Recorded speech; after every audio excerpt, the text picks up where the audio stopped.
Welcome to the Transformative Principal podcast, where we learn how to be an amazing educational leader. I am your host, Jethro Jones. Are you ready to be a transformative principal?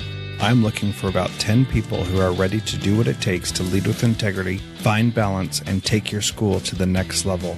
If you're looking to improve your leadership in a measurable way, go to transformativeprincipal.org/mastermind to see if you qualify to join a group of like-minded people who are ready to be the best principals in the country.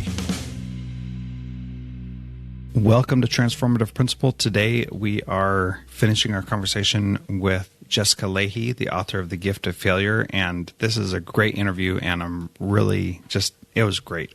It was so much fun. We're going to talk about goals, transparency, honesty, things like that, and talk about the oversimplification of Carol Dweck's work, and I hope that you enjoy listening to this. One of the things we also talk about is the power of goal setting and how valuable that is, and I do a mastermind every week with other principals, and I've seen the power of that goal setting in that mastermind and how it's taken all of us who are in there to a higher level because of our ability to set goals and meet those goals and sometimes not meet those goals. So I hope that if you're interested in that, you'll go to transformativeprincipal.org/mastermind and join us and improve your leadership in a powerful way.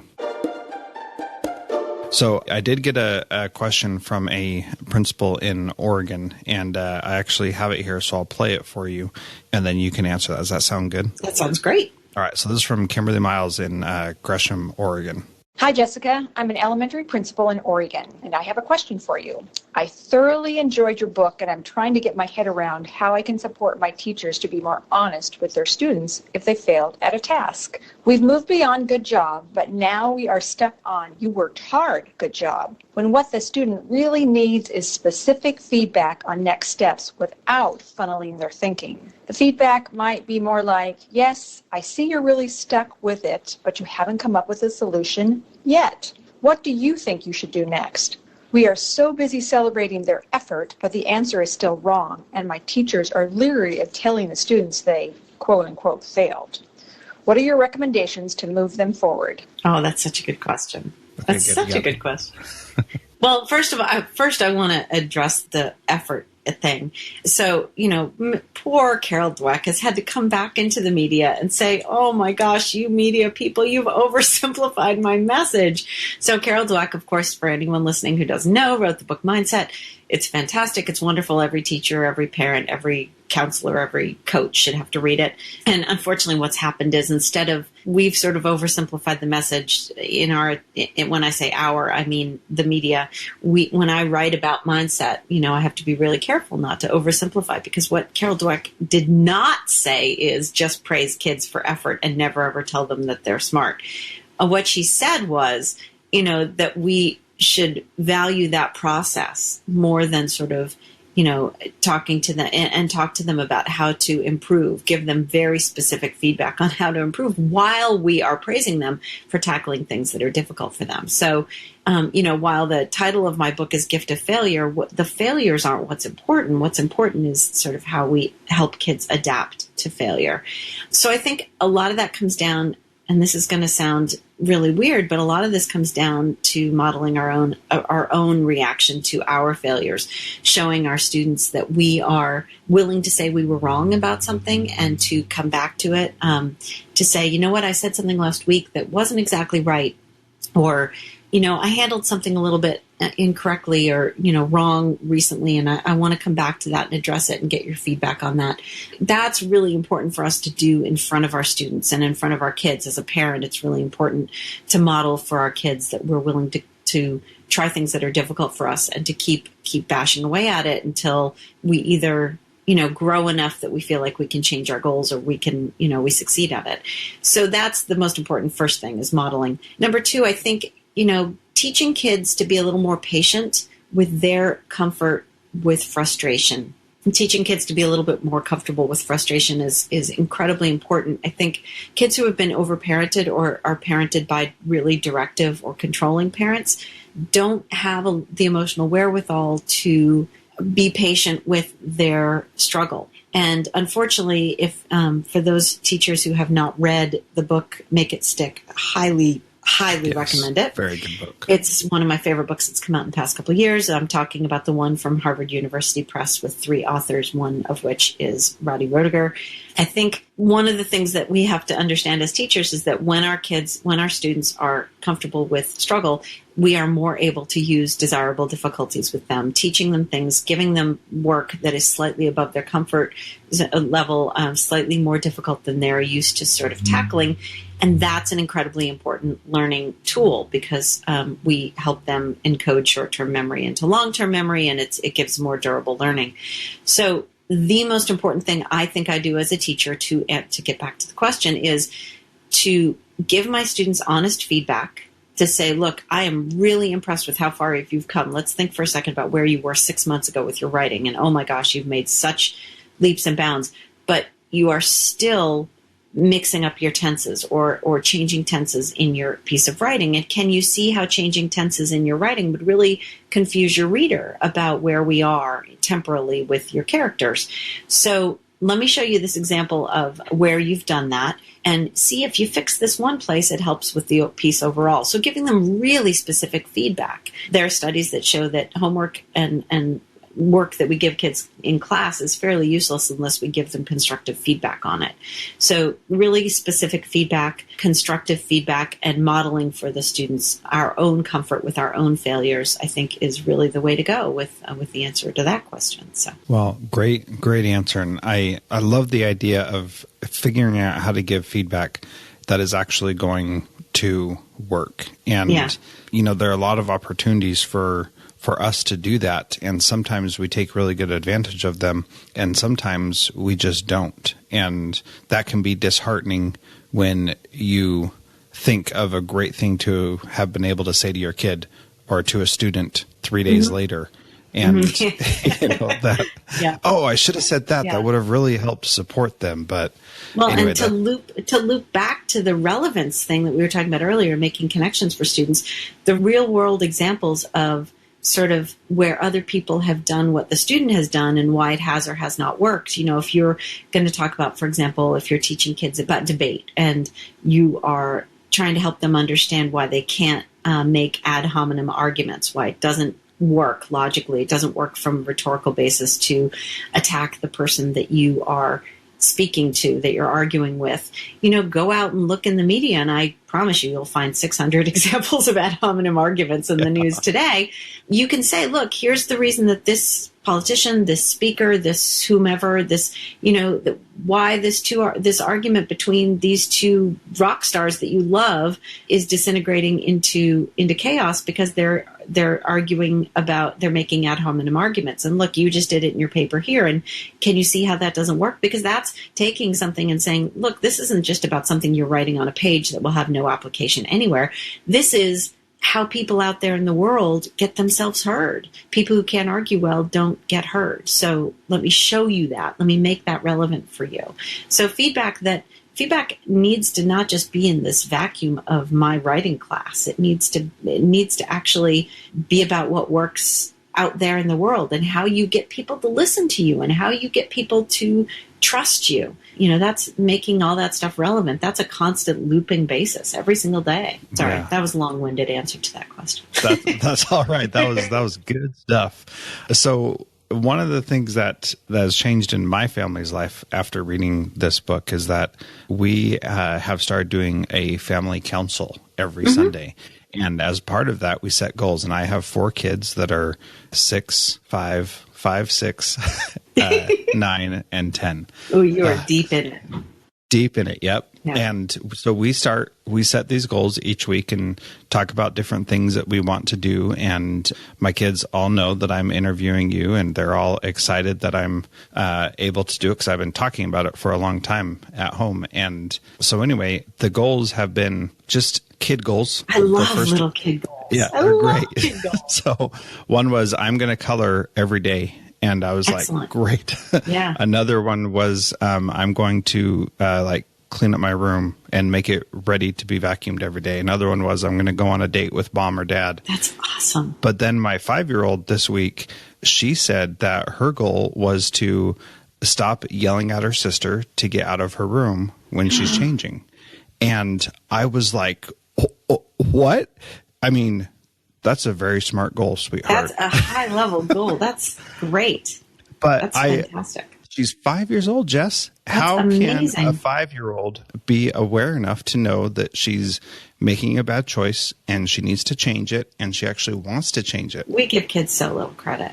Oh, we really do. it. I mean, that's why, I think, honestly, one of the biggest messages in Gift of Failure is that I don't really spell out clearly enough, I think, is about transparency and honesty with kids. I think we miss out on so many opportunities to teach kids stuff simply because we don't think they're developed enough to understand it. And you know what? If they're not developed enough to understand it, the more often they hear stuff or the more often we model stuff for them. It's sort of like, I think so I talk a lot about when I'm teaching metaphor in middle school, when I'm teaching literature and we're talking about, these really high level metaphors and these extended metaphors.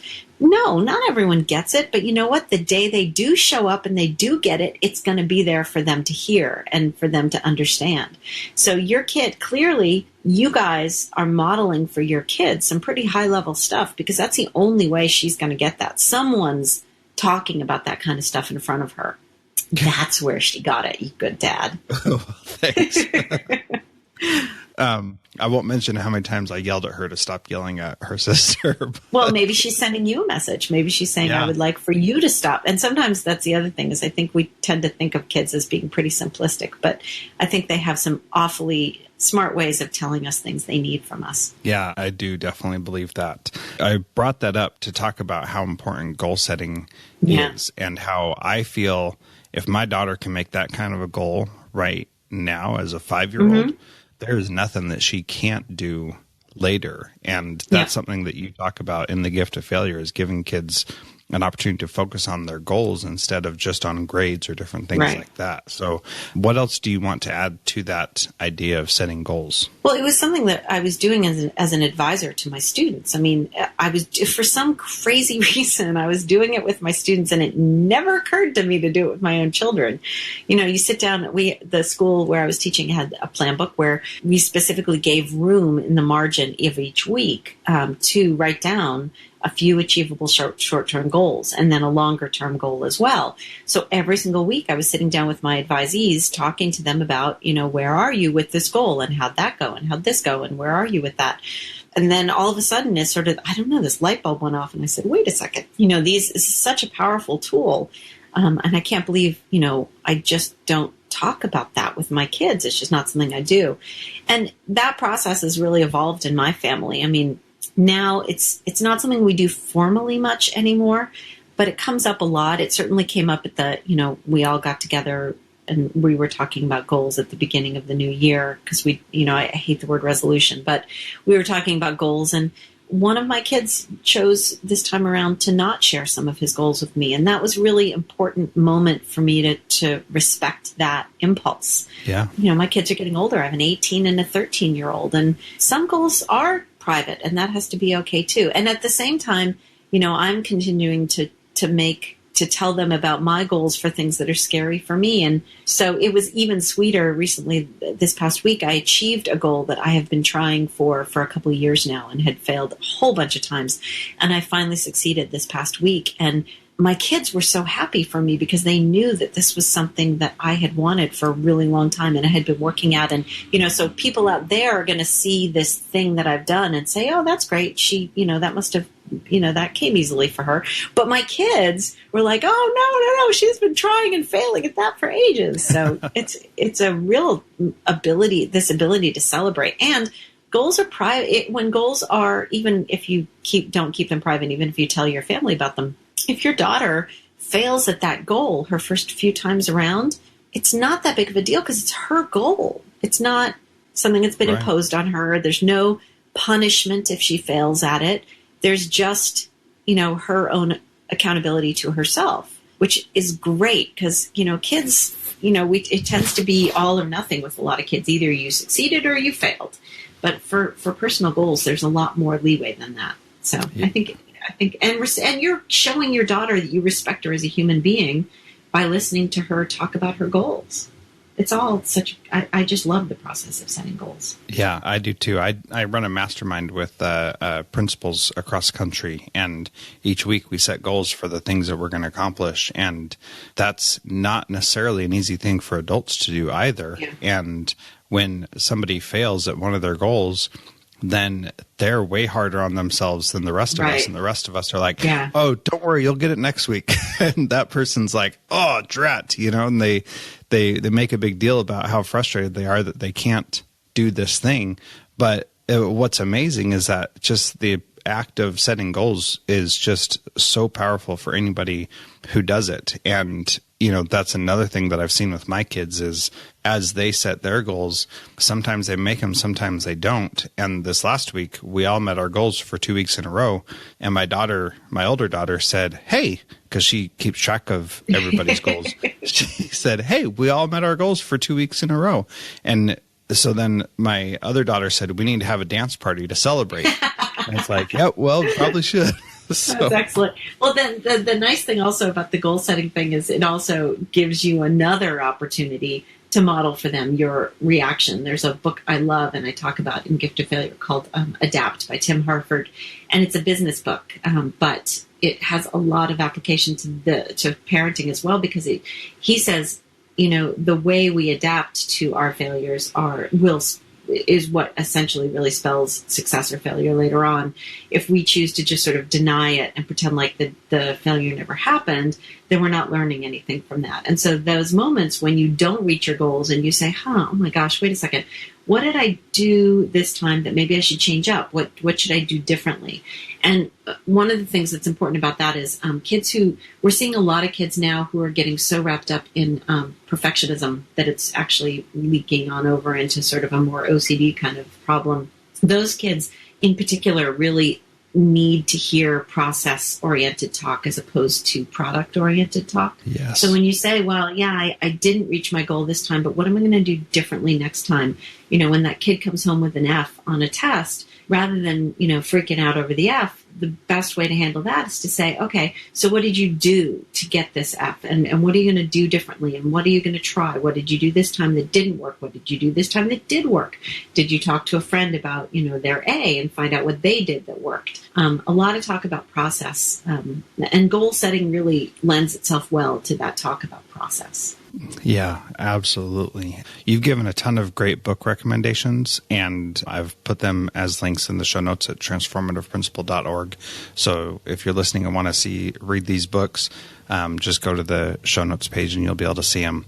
Jessica, I know our time is coming to an end, but I really appreciate all that you've talked about. The last question that I ask everybody is, what is one thing that a principal can do this week to be a transformative principal? I'm going to have to come back to this discussion of goals, because I think showing people that you respect their goals is one of the most important things to do to show that you respect them. And so I think if as a principal you can show respect for the growth that your teachers and the people that work for you are trying to make in their own lives, and have respect for that, even if it's some tiny small thing, like you have a teacher who just can't seem to make it on time every day, and they express that their goal is to try to be on time more. Just having some respect for the personal growth that each person that works for you is trying to make. I think that goes a long way to showing that we have respect for those people. Great. Well, thank you so much, Jess, for being on the show. And real quick, give out how people can learn more about you and find the things that you're doing, because you got a lot of stuff going on. Well, everything is at jessicalahey.com. You can, if you sign up there for the newsletter, I have some bonus chapters coming, including one for the kids. It's kind of the talk I give to kids at school about how they can step up and sort of close the loop when their parents give them an inch. And so that they don't, they can hold up their end of the bargain. And my speaking schedule's there, and my the podcast show notes are there. So you can always find out what we're talking about on the podcast. And the Am Writing podcast is fun because it's sort of an outlet for me to talk about life as a writer and the ins and outs of that. And I do that with my former New York Times editor, KJ Delantonia. And we talk about, how to get the work done, how to actually get the writing done every day. And all of that stuff is there. So, and if you're going to be in the neighborhood, when I'm out doing a speaking engagement, please come up, because I always do signings at the events, and they're always a lot of fun. I get to meet and talk to people and answer questions. So. Cool. Well, thank you again, Jess. It's been an honor chatting with you. Thank you so much. This has been so much fun. Thanks so much for listening to that interview with Jessica Lahey. I'm really glad that you were able to hear that, and please do share this with somebody who could use it. It is really good stuff in here, and I really like her suggestion for how to be a transformative principal is to show respect for the growth that your teachers are trying to make. And in our evaluation system right now in the country, that is such a difficult thing to do, and I just want to encourage you to look at that growth, and if teachers have opportunities to do their own goal setting about what they want to learn and how they want to improve, I encourage you to take advantage of that, because the growth that happens with that is so powerful and just amazing for them when you can allow that to happen. And if you have some questions on how to help teachers with that growth, I'm happy to help you out. Just reach out to me. My contact information on Twitter at Jethro Jones, or you can call 801-7-JETHRO, and I'd be happy to talk to you about that. Thank you so much for listening to the Transformative Principal podcast. If you take a minute in the show notes at transformativeprincipal.org, you can leave a review for the show. That will help other people hear it, and then share it with all your friends and make sure everybody can learn from the amazing people that are kind enough to come on the show with me. Thank you so much. Transformative Principal is a proud member of the Education Podcast Network.